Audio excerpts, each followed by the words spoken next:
உலகம் ஃபுல்லாக இருக்கிற என்னுடைய சீடர்களும் பக்தர்களும் அனைவரும் இந்த சாய் தர்மா டிவியை பார்த்து சப்ஸ்கிரைப் பண்ணுங்க, எல்லாரும் வரவேற்பு கொடுங்க. இன்னும் மேலும் அவருக்கு ஊக்கத்தை அளிக்கும் போது இன்னும் பல நிகழ்ச்சிகளில் உங்களுக்கு பல விஷயங்கள் வெளியே வர இருக்கிறது. அதுக்காக எல்லாரும் அதுக்கு ஆதரவு கொடுங்க. நன்றி, வணக்கம். இப்போ வாழ்வாங்கு வாழணும், இந்த இப்படி பொருள் ஈட்டணும், அருள் தேடணும் எல்லாம் சொன்னீங்க. இன்பம் 2 இன்பம் இருக்குது, சிற்றின்பம் பேரின்பம் சொன்னீங்க ஐயா. இப்போ சிற்றின்பம் இருக்குதுன்னா எதுலெல்லாம் இன்பம் இருக்கோ எல்லாத்தையும் மனுஷன் தேடி ஓடுறான். அதில் தீமை இருக்குது, துன்பம் இருக்குன்னா இதை செய்யாத அப்படின்னா கேட்க மாட்டானே, கேட்க மாட்டாமா? அந்த மாதிரி இல்லாமலே படைக்கப்பட்டிருக்கலாம் இல்லையே. படைப்பு நான் தான் ஏற்கனவே சொன்னேன், கடவுளே உன்னை படைக்கல, 5 பஞ்சபூதங்கள் படைச்சிருக்குது. கடவுள் படைப்பே கிடையாது. நீ நினச்சிக்கின கடவுள் என்ன படைச்சிட்டான், ஏன் கடவுளை படைக்கணும்ட்டு. எப்பவுமே நீ ஒரு வீடு கட்டினன்னு வச்சுக்கோ, நீ ரொம்ப கஷ்டப்பட்டு அந்த வீட்டை கட்டியிருக்கிற, அந்த வீட்டில் ஒரு ஆணி அடித்தாவோட உன் உயிர் உன் உடம்புல அடிக்கிற மாதிரி இருக்கும். ஆனால் உன் பிள்ளைக்கு நேராக ஒரு கட்டபாரியாத்மா குத்துவான். ஏன்னா அதனுடைய கஷ்டம் உணரல, நீ உணர்ந்த அதை அனுபவிக்கிறது. அது மாதிரி இந்த நன்மைன்றத தீமைன்றத நீங்கள் அனுபவிக்கும் போது தான் அதை இறைவன் மேலே உனக்கு பற்று வரும். இந்த தீமையே இல்லாத உலகத்தை படித்தான்னு வச்சுக்கோ, உலகன்றதே ஒன்று இருக்காது. இப்போ நீங்கள் எவ்வளோ படிச்சுக்கிறீங்க? ஏதோ கொஞ்சம் படிச்சிருக்கேன். கொஞ்சம் என்ன இல்லை, 1வது 2வது. ஏமா ஓரளவுக்கு படிச்சிருக்கீங்க. இப்போ நீங்கள் ஒரு அளவுக்கு படிச்சிருக்கிறீங்க, நான் ஒன்றுமே படிக்காத இருக்கிறேன். இப்போ நீங்கள் படிச்சிருக்கிறதால நான் படிக்காத வந்து உங்ககிட்ட தெரிஞ்சுக்கிறேன். அப்போ ஏற்றத்தாழ்வு வேணும். ஒரு ஆசிரியர் இருந்தால் தான் ஒரு மாணவன் இருப்பான், ஒரு குரு இருந்தால் தான் ஒரு சிஷியாக இருப்பான், ஒரு கடவுள் இருந்தால் தான் ஒரு பக்தன் இருப்பான், ஒரு அப்பா இருந்தால் தான் ஒரு புள்ள இருப்பான். இது எல்லாம் உலகத்துக்கு அவசியமான விஷயங்கள். அப்போ உலகம்ன்றது நன்மை தீமை நிறைந்தது.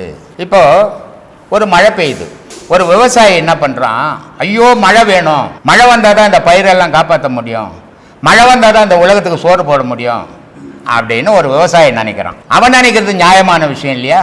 அவன் உலகத்துக்கும் உபயோகப்படுத்த கேட்குறான், அவனும் வளர்றது கேட்குறான். ஒரு உப்பு வண்டிக்காரன் போகிறான், மழை வந்துடுச்சு, ஐயோயோ இந்த பாழா போன மழை வந்துடுச்சு, என் வியாபாரம் எல்லாம் போச்சு, என் பொழப்பெல்லாம் போச்சுன்றான். இப்போ இந்த மழை யாருக்காக பெய்யணும்? எல்லாருக்காகவும் தான் பெய்யணும். அப்போ இந்த உலகம்ன்றது 2ம் இணைஞ்சது, நன்மையும் தீமையும். ஆணும் பெண்ணும் எப்போ இருக்குதோ அப்போவே நன்மையும் தீமையும் இந்த உலகத்தில் இருக்குது. எப்போ இரவு பகல் இருக்குதோ அப்போவே நன்மையும் தீமையும் இருக்குது, அப்போவே ஏற்றத்தாழ்வு இருக்குது. இது எல்லாம் இருந்தால்தான் உலகம். இது இல்லைன்னா இனிமை தெரியாது. இப்போ ஒரு வெயிலில் வரீங்க, ஒரு எங்கேயோ ஒரு மரம் இல்லை, வெகா வெயில் அனல்லடிச்சு வரீங்க, எங்கேயோ ஒரு பெரிய ஆலமரம் இருக்குது, அது இருக்குதால அங்கே வந்து தங்குறீங்க. அந்த ஆலமரம் இல்லைன்னா என்ன ஆகும் உங்கள் நிலைமை? தவிச்சு போயிடும். சரி, இப்படியே இருக்கிறீங்க, போய்கினே இருக்கிறீங்க, எல்லா இடம் குளிர்ச்சியாகுது, மழை பெஞ்சிக்கினே இருக்குது, எங்கேயுமே நிற்க இடம் இல்லை, உங்கள் நிலைமை என்ன ஆகும்? அப்போ வெயில் நம்ம சூடான இடம் வேணும். 2ம் சேர்ந்தது உலகம்ன்றது பேலன்ஸ் பண்ணு. கடவுள்ன்றவன் சாதாரண ஆள், பேரறிவாளர், உலகத்துக்கு என்ன தேவையோ கொடுத்துக்க, எல்லாத்தையும் கொடுத்துட்டு ஒன்னொன்னையும் தாண்டிவான்னு சொல்லிட்டு சொர்க்கம் நரகம் எதுக்குங்க ஐயா? சொர்க்கம் நரகம் வாழ்க்கை தான்மா, சொர்க்கம் நரகம் உன் வாழ்க்கை தான். சொர்க்கம் நரகம்னு ஒரு கம்பெனி வச்சுன்னு இல்லை, அங்கே கூட கம்பெனி இருந்ததுன்னா நான் வேலைக்கு கூட போயிடும், பொழப்பில் தான் சுற்றின்னு கிடக்கிறேன். அதனால சொர்க்கம் நரகம்ன்றது என்ன? இப்போ என்கிட்ட ஒரு 1000 ரூபாய் இருக்குது, நான் என்ன நினைக்கிறேன், என்கிட்ட 1000 ரூபாய் இருக்குது, இன்னைக்கு 500 ரூபாய் தான் செலவு பண்ணுவேன், 500 ரூபாய் எனக்கு மிச்சம்பா, சந்தோஷமா இருக்கு, இது சொர்க்கம். உங்ககிட்ட 1000 ரூபாய் இருக்குது, என்ன 1000 ரூபாய் இருக்குது, 4 விருந்தாளி வந்துடுச்சு, இன்னும் 2000 ரூபாய் கடன் வாங்கி போடணும், இது நரகம். அப்போ நரகம் சொர்க்கம்ன்றது உன் வாழ்க்கையில் நீ வாழ்ந்துக்கிற வாழ்க்கையில் இருக்கிறத தனியாக கம்பெனி ஒன்று வச்சுன்னு இல்லை. அந்த இடத்துல போட்டு மரணத்துக்கு பேர் யமமா, மரணம் நடந்தால் அது யமான்னு அர்த்தம். அதனால அதுக்கு ஒரு பேர் வச்சுக்கிறாங்க யமன்னின்ட்டு. ஒரு கதை ஒன்று இருக்குது, எனக்கு கூட நிறைய பேர் ஃபோன் பண்ணுறாங்க, எனக்கு ஒரே ஒரு பிள்ளைங்க, பாழா போன யமன் கொண்டுட்டாங்க, புடிச்சும் போயிட்டாங்க.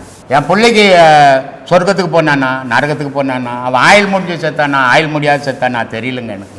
பெத்த அம்மாவுக்கு புள்ள சொர்க்கத்துக்கு போனானா நரகத்துக்கு போனானா தெரியல, எனக்கு எப்படி தெரியும்? நான் எங்கேயோ கிடக்கிறவனுக்கு சொல்லு. இதுக்கு ஒரு கதை இருக்குது. யமனுடைய அம்மா யமன் 2 பேர், ஒரு அம்மா ஒரு புள்ள.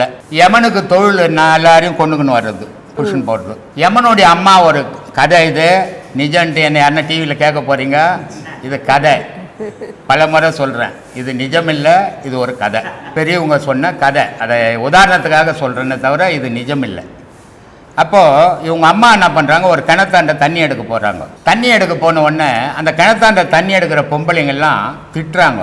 இந்த பாழா போன எனக்கு ஒரே ஒரு புள்ள இருந்தது, அதை பிடிச்சின்னு போயிட்டான் அப்படின்னு அவன் இருப்பானா, நல்லா இருப்பானா, கெட்டு போவானா, கண்டபடி சபிக்கிறாங்க.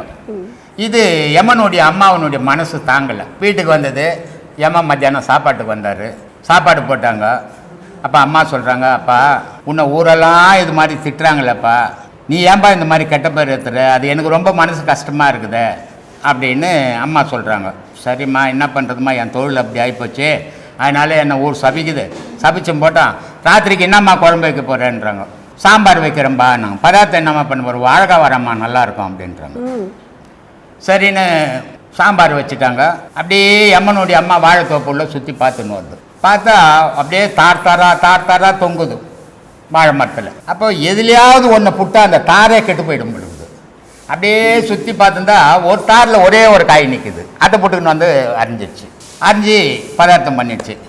என்னம்மா பண்ண பதார்த்தம், வாழைக்கானேண்ணா, எங்கம்மா எந்த மரத்தில் மாட்டேன், அப்படியே பார்த்துன்னு வந்தேனேண்ணா, தாராந்து ரொம்ப அழகாக இருந்தது, அதெல்லாம் நான் கை வைக்கல விட்டுட்டேன், இது ஒன்றே ஒன்று அனாதியாக அந்த அது புஷ்ணு வந்துட்டேனே, நான் ஆயிரத்துன்னு வந்துட்டேன், இதை தானம்மா நான் செய்துங்கிறேன் அப்படின்னா.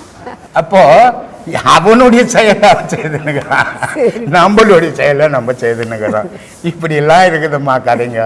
ஆனா சித்திரகுப்தன் கணக்கு எழுதுவான், இவங்களை வந்து என்ன சட்டியில் போட்டு சித்திரகுப்தன் உங்ககிட்டவே தம்மாக்குறான், நீ செய்கிற நன்மை தீமைகளை உள்ளேருந்து ஏறி நிற்கிறான். என்ன அப்படிலாம் பயமுறுத்துறாங்கப்பா சொல்லி. வெளி நீ ஏமா அவன் பொழப்புக்கு 1000 சொல்கிறான். இப்போ நான் கூட சொல்லியிருக்கிறேன், இதெல்லாம் உனக்கு நிர்ணயிக்கப்பட்ட வாழ்க்கை, நீ ஒன்றும் மாற்றிட முடியாதுப்பா அப்படின்னு நான் சொல்கிறேன். அது எப்படி சொல்லுவேன், நாங்கள் மாற்றிடுவோம் ஜோசியத்தில் அப்படின்னு ஒருத்தன் எங்கிட்ட சண்டை போடுறான். நான் சொன்னேன்ப்பா, நீ பெரிய ஆள், நான் அவ்வளோ பெரிய ஆள் இல்லை சாமி, நீ மாற்றிட்டு போப்பா அப்படின்ட்டேன். ஏன்னா மனிதனுடைய வாழ்க்கை அவனுடைய பிழப்புக்கு 1000 விஷயத்த சொல்லுவான்.